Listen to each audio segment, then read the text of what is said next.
Well, hello there. Welcome to another episode of Producers Showcase. I'm Steve Poulos. Today we have a couple of gentlemen from an organization that most of us have heard of. I've actually asked a few people around the office, and everybody that I asked knew what the organization was, but had absolutely no idea what they do. And I found that kind of fascinating.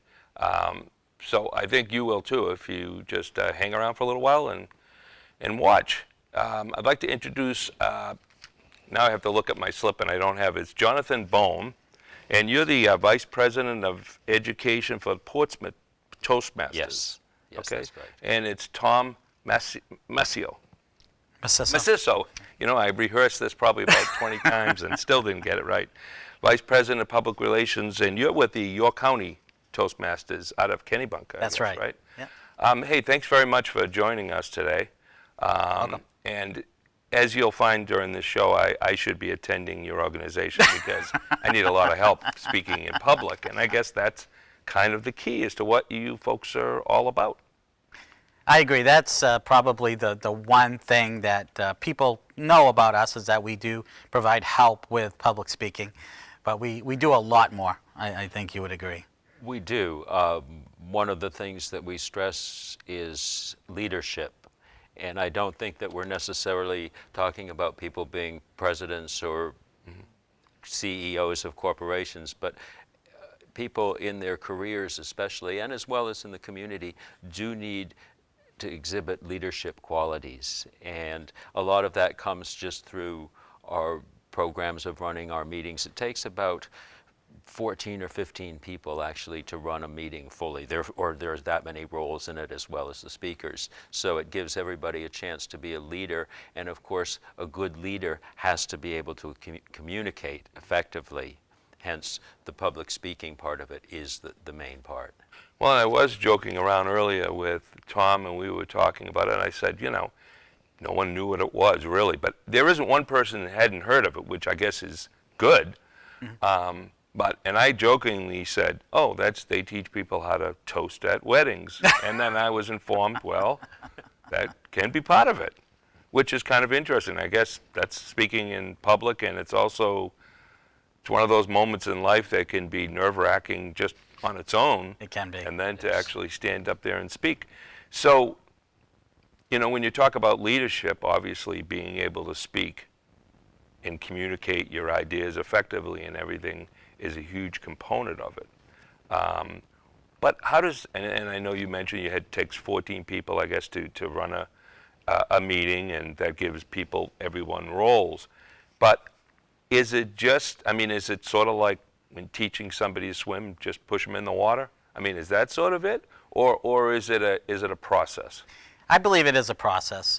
We try to orientate new members about the program so there's less anxiety.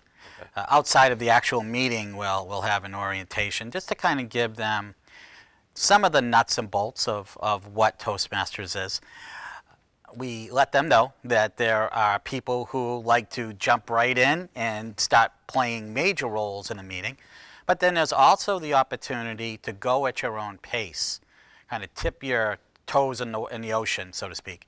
And that's the way that I actually did it. I actually did some minor roles. For instance, we have a timer at each meeting. They actually time speeches. They'll have a stopwatch type of device, and then they'll let speakers know where they're at, because one of the components of our speaking is to speak within an allotted time frame.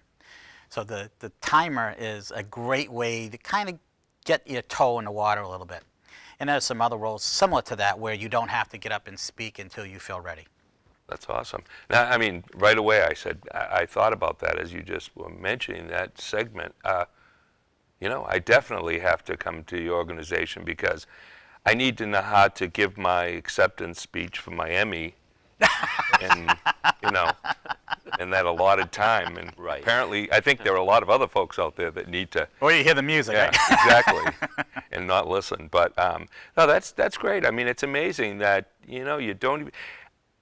I had a thought as you were speaking earlier about the leadership not necessarily being president, but and it sort of came to mind. I think really that even young parents with young kids could benefit by that, maybe even within their own family. Just communicating effectively with the children and with teachers and everyone in their everyday life. That's probably a good point.